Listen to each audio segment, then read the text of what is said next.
Good morning, everybody, and we would love to welcome you again for our leadership talk with Ms. Vatsala Sameer.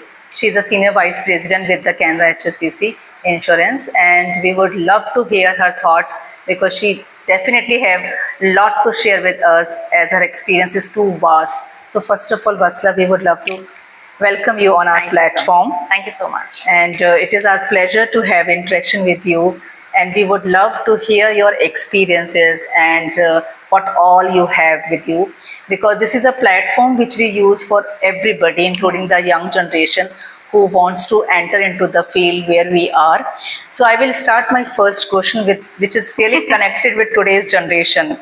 And very simple question to start with. First of all, would you like to tell something about yourself?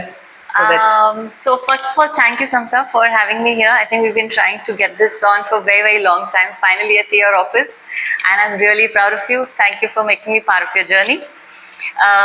Just excited because podcast is the flavor of the day, and I'm really excited to be part of this. Thank you. Our pleasure, Vatsala. And my first question to you to start with this podcast is, if insurance had a tagline for today's generation, or the Gen Z, which we call nowadays, what would be that particular tagline? Okay. So I think for me to make Gen Z understand what insurance is all about, I would say this: dream big, live fearlessly. We've got your back. This generation, Samta, they're not driven by fear. They don't respond to fear. What they value, what they have, and what they look for is freedom.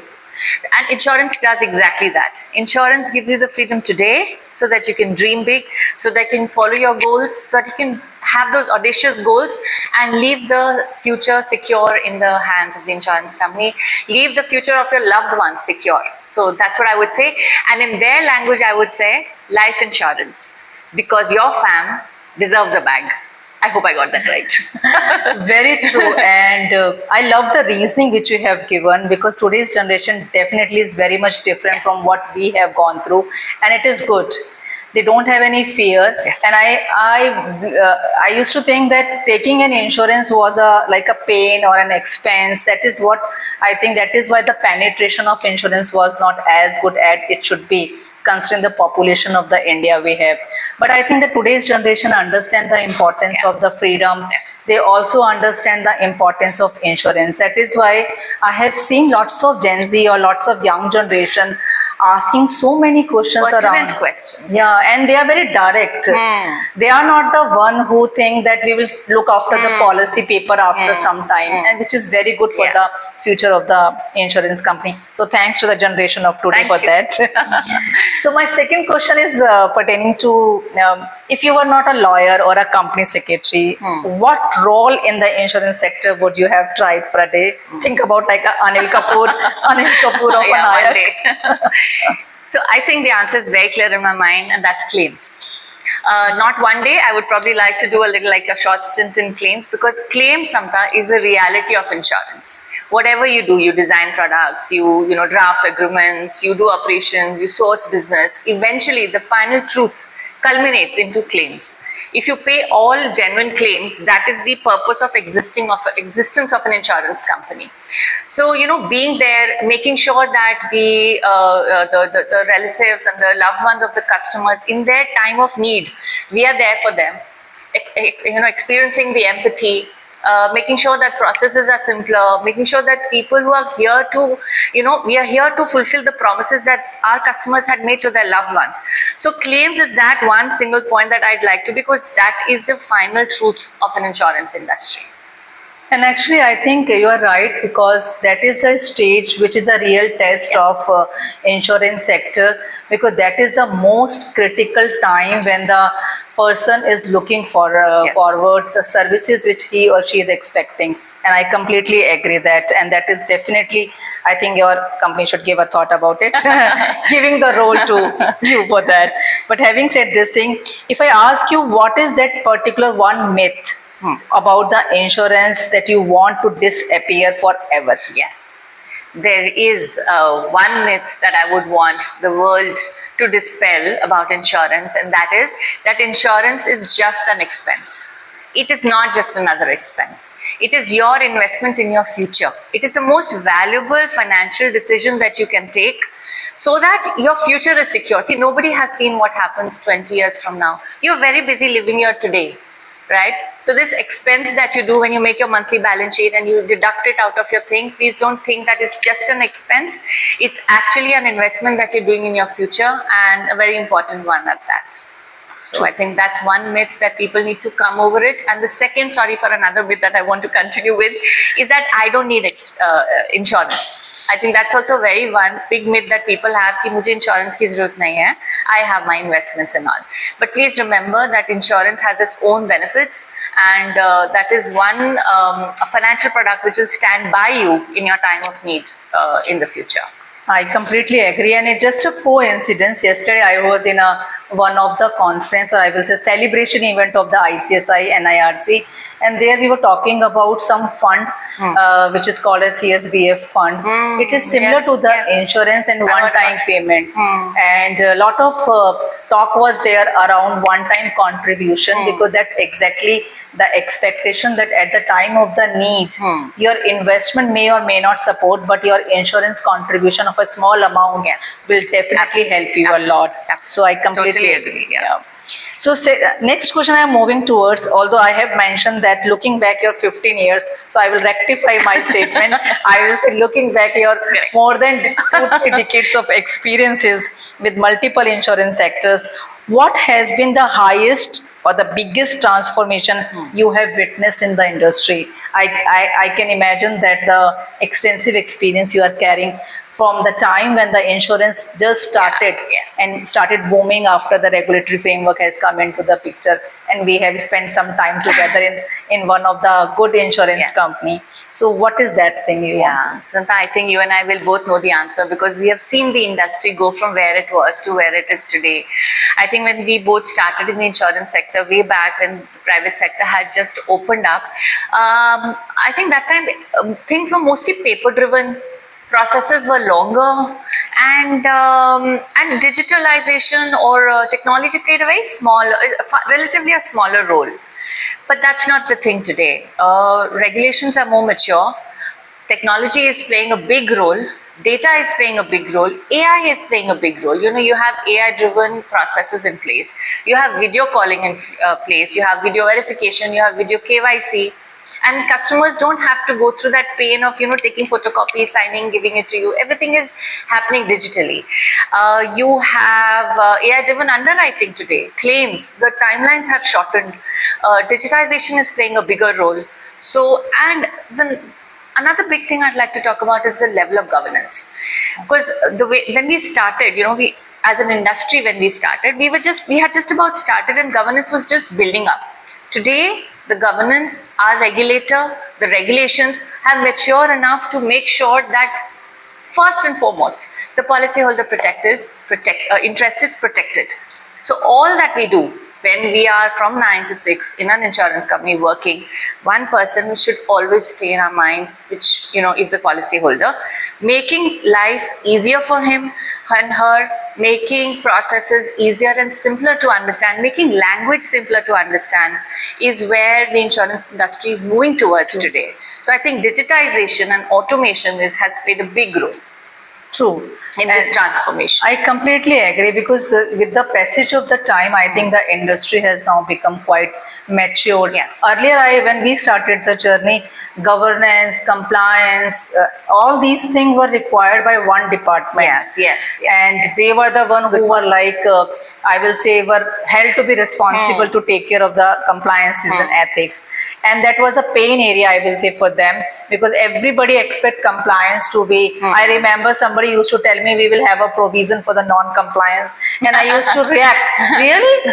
But now with the passage of time, everybody has become aware, self-aware about compliance. Yes, and I think the governance and the compliance has now become part of the BAU. Yes. It is not one person or one department responsibility. So I must say it is a contribution by the people like you, by the entire industry, by IRDA also. We must thank our regulator for this, because the way the regulations are matured, the best global practices is being incorporated. I think hats off the way they're doing it. Yeah, I remember in the initial we used to say regulator is not working that much, which they should be. But I think we were wrong. I personally think I was wrong, because that time the regulator also needs some maturity, development.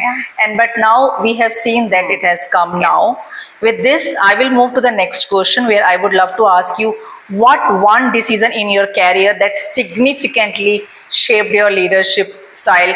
Although if you ask me, seeing you as a leader and growing you as a leader is something, I don't think it's only one decision. Yes, it may be multiple decisions, right. I must say. You're absolutely right. And I really don't know if I have a leadership style as such, but yeah, the way I have, or all of us, progress in our careers, I think is a culmination of you're right, not one decision, but culmination of a few decisions that you take probably every day, experiences that you undergo every day, talking to your peers, talking to your teams, talking to your supervisors, things that you read, the global practices that you imbibe, the mistakes that you do, everything teaches you. And I think leadership today is really about courage. And there used to be a time when leadership was all about having the answers, but today leadership is about encouraging other people to make the right decisions and to make the quick decisions. So I think that's what leadership is all about, and it really is a culmination of all experiences that you go through. Completely true. And I think that today's generation will agree with your answer, because that is now the expectations from the leaders also. It's not like a boss relationship or something like this which can survive anymore. And I think it was not even surviving in the past. The only thing, we were accepting it because of the fear factor. And as we said in the first answer, today's generation has no fear. No fear.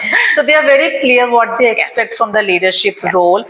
With this, I will ask you the last question. One is around the DPDP.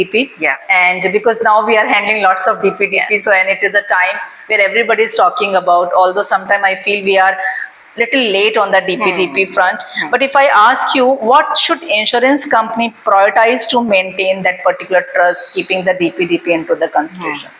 I think there are three priority areas for insurance industry, and very, very important for the insurance industry, because we handle oodles of customer data, and they give it to us with complete trust that it will be used for the right purpose. So I think the very first area of priority should be transparency.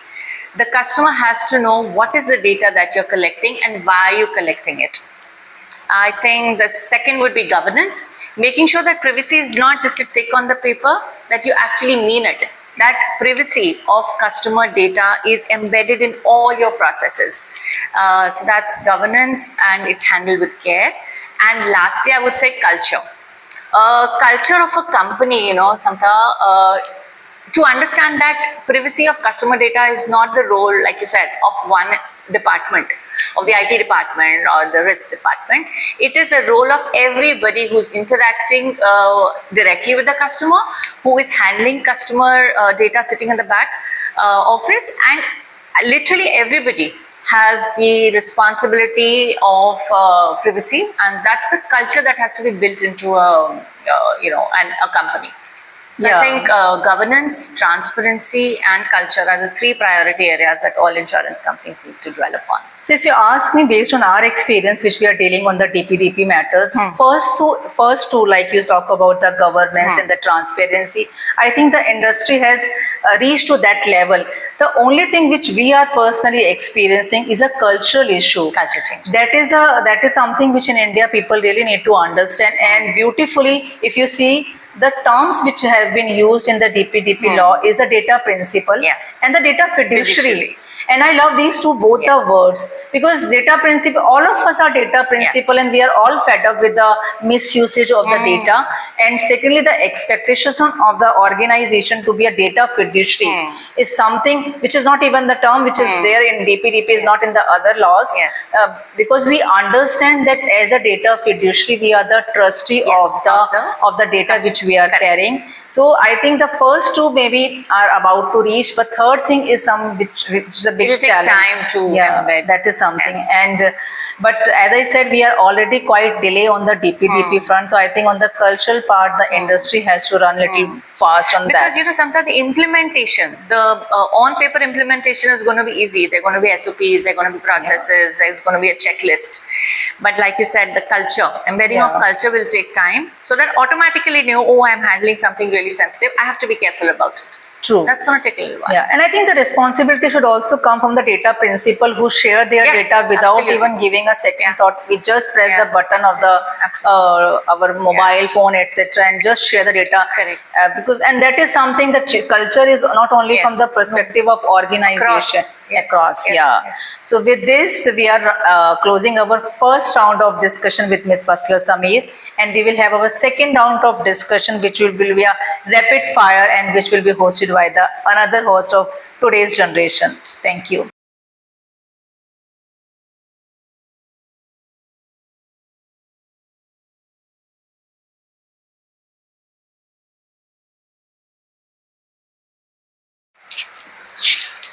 Hello everyone and welcome to the second round of our podcast series.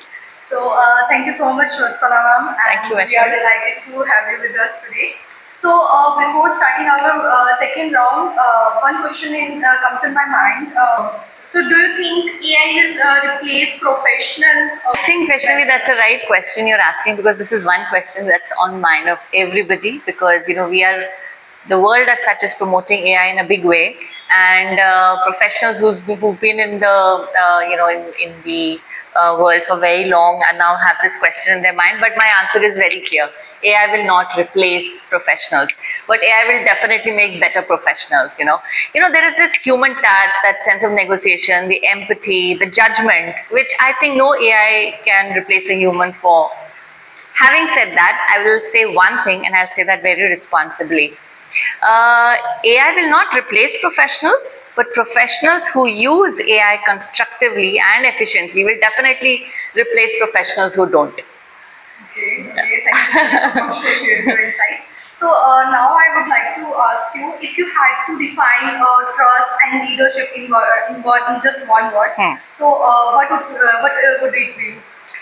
I think leadership in one word is courage and empathy. Sorry, there are two words, but courage and empathy. Okay. So, would you like to take any coffee or tea? Tea any day for me. Okay. Okay. So if you had to recommend any book for leadership that every leader should read, and why you recommend this, and what makes it impactful for leaders? So I think there's one book I had read, and that's by a gentleman called Ken Segal. I hope I've pronounced his name right. The name of the book is Insanely Simple. And the book is about Apple. The book is about Steve Jobs' leadership traits. And as the name says, insanely simple. It is amazing. When you read it, you feel like some load taken off your back with all this chaos that's happening in the world. His leadership style was so simple and so non-frivolous, that it's something really inspiring, that book. It's called Insanely Simple by Ken Segal. Okay, and if you had to chance to choose AI assistant or personal assistant, what would you choose? A personal assistant who's powered by an AI assistant. Oh, that's not okay. Compliance or innovation? Innovation. Innovation. Okay. Work from home or office? Office, any day. Okay. So thank you so much, everyone, and thank you, Vatsala. Thank you so much, Vaishnavi. It's been a pleasure. Yeah. Thank you. Thank you.